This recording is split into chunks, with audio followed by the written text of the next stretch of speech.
Hali ya taharuki inaendelea kutanda katika taifa la Kenya sasa hivi kufuatia maandamano ya kulalamikia ongezeko la bei ya mafuta humu nchini. Sasa kumelipuka tena katika taifa letu la Kenya baada ya gari kuchomwa hadharani mchana peupe baada ya kudaiwa dereva aliyekuwa akiendesha gari hilo katika eneo la Githurai kusema tutam. Hali ikazidi kuwa tete na kusababisha gari lake kutiwa kwa moto ghafla. Nitakuonyesha kwa sababu hii picha ndio itaenda kuunda msingi haswa kwa yale ambayo tunaenda kuzungumzia kwa kanda hii. Tuone vile gari hili liliweza kuchomwa.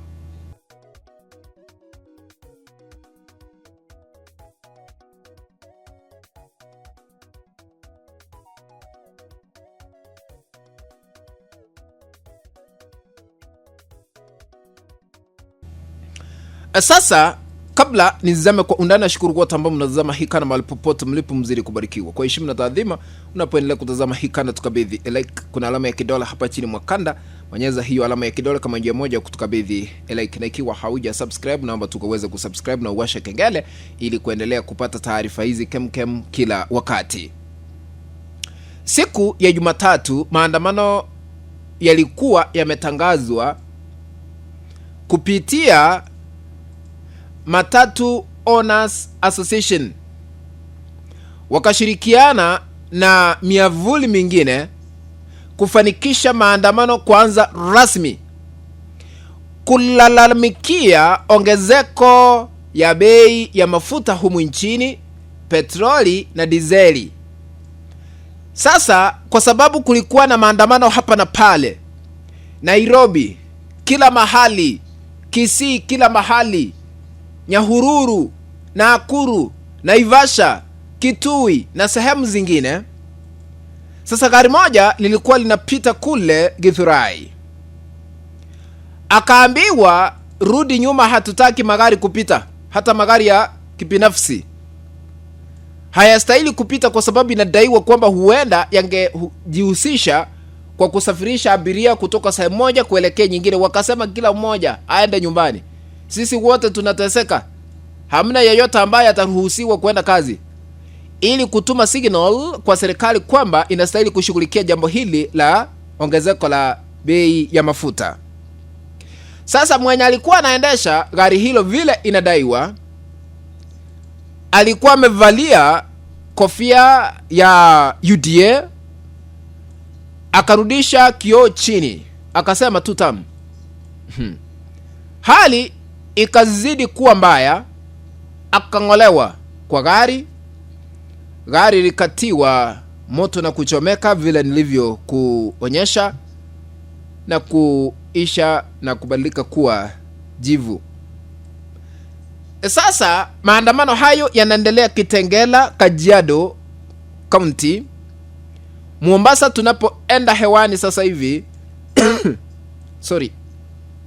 Maandamano yanaendelea kushuhudiwa katika sehemu zile kama Kongoya, Nyali na sehemu zingine.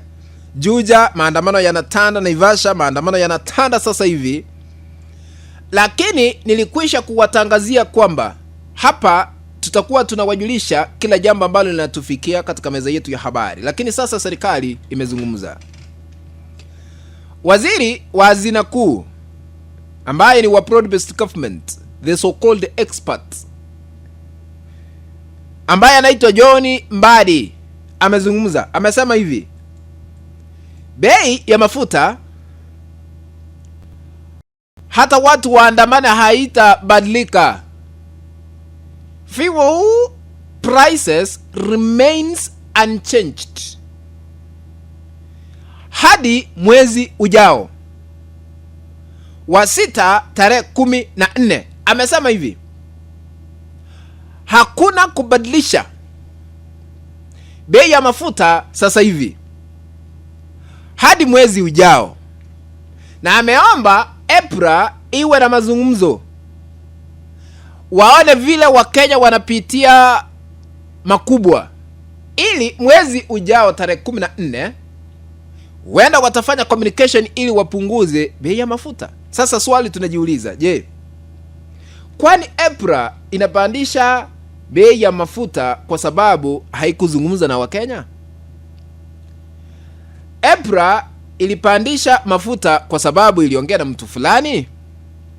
Mbona waziri mzima anasema wazungumze na Wakenya waone vile wanapitia changamoto, kumaanisha tusipopitia changamoto bei na shoot? Mwezi jana wakati bei ya mafuta iliweza kupanda, Rais William Ruto aliweza kulazimika kupunguza VAT kutoka 16% hadi 8%. Lakini sasa hapa waziri anasema ya kwamba haiwezi kubadilika hadi mwezi ujao. Ruto akapunguza kwa shilingi 10 kwa kuondoa VAT half. Mbona sasa hivi VAT ya 8%, 8% isiondolewe yote? Mbona ikiondolewa yote na kila ambacho tunaita road maintenance ya shilingi 25 iondolewe, ifutiliwe mbali, bei ya mafuta itashuka? Najua wala ambao wako serikalini wamejaribu kuzungumza. Niliona Sholei akiwa kwa mazungumzo akisema ya kwamba, akiwa kwa mahojiano akasema ya kwamba bei ya mafuta imeongezeka kwa sababu ya vita ambavyo vinaendelea kule Ghuba. Sasa tumefuatilia hapa na pale ili kutathmini hali halisi ya mafuta hasa Tanzania na Uganda. Bei yao iko chini kilinganisho na Kenya, na mafuta hayo yanapita Mombasa. Ikumbukwe kabla ya 2022 general elections, Ruto alipokuwa naibu rais aliweza kumlaumu rais wa nyakati hizo Uhuru Kenyatta kwa sababu walikuwa wamekosana. Bei ikashoot ikafika sijui 130 something. Sio hii ya 200, achana na hiyo. Akamwambia kuna wakora ambao wako serikalini wanastahili kusimamishwa kazi. Hamwezi kutuambia bei ya mafuta imepanda kwa sababu ya vita ambavyo vilikuwa vinaendelea kule Ukraine. Mbona Uganda mafuta iko chini na yanapita Kenya Mombasa? Wanasema Waswahili walisema ya kwamba usimchekelee kiwete bali wewe ni kilema. Sasa amejipata kwa hiyo hali. Mbona sasa kama kuna wakora, mbona wasifutu kazi? Najua ukiona mwenzako ananyolewa, tia kichwa chako maji kidogo, maana unaenda kunyolewa next. Sasa Ruto amefikiwa. Yeye ndiye alikuwa anamlaumu Uhuru Kenyatta wakati mafuta yalipanda, na sasa hivi yeye ndiye analaumiwa. What do you think? Tutaendelea kuwafahamisha yale ambayo yanaendelea kushuhudiwa. Leo hatusongi. Tumekalia kiti hiki moto sasa leo kuhabarisha zile habari ambazo zinatufikia katika meza yetu ya habari. Bei ya mafuta iliweza kupanda, jambo ambalo limeweza kulazimisha watu kuandamana katika taifa la Kenya kwa sababu petroli inauzwa shilingi 214 na dizeli inauzwa kwa shilingi 242, jambo ambalo halijawahi shuhudiwa humu nchini tangu Kenya inyakue uhuru mwaka 1963. Kufikia hapo, mpenzi mtazamaji, ndipo natia kikomo katika uchanganuzi wa masuala ya kisiasa. Tukutane katika kanda ambayo nitaitengeneza hapo baadaye. If you have not subscribed to our YouTube channel, I'm requesting you to consider subscribing by smashing the subscribe button that is down here. Once you are done, remember to turn on the notification bell so that the moment we upload any video clip, you'll be notified automatically that Omo Kenya TV has uploaded the video clip to watch. Remember to share our content also at our WhatsApp groups and on Facebook. That is only way we can continue building this channel of ours, Omo Kenya TV. Be blessed, ladies and gentlemen. Let's meet in the next video. Bye bye.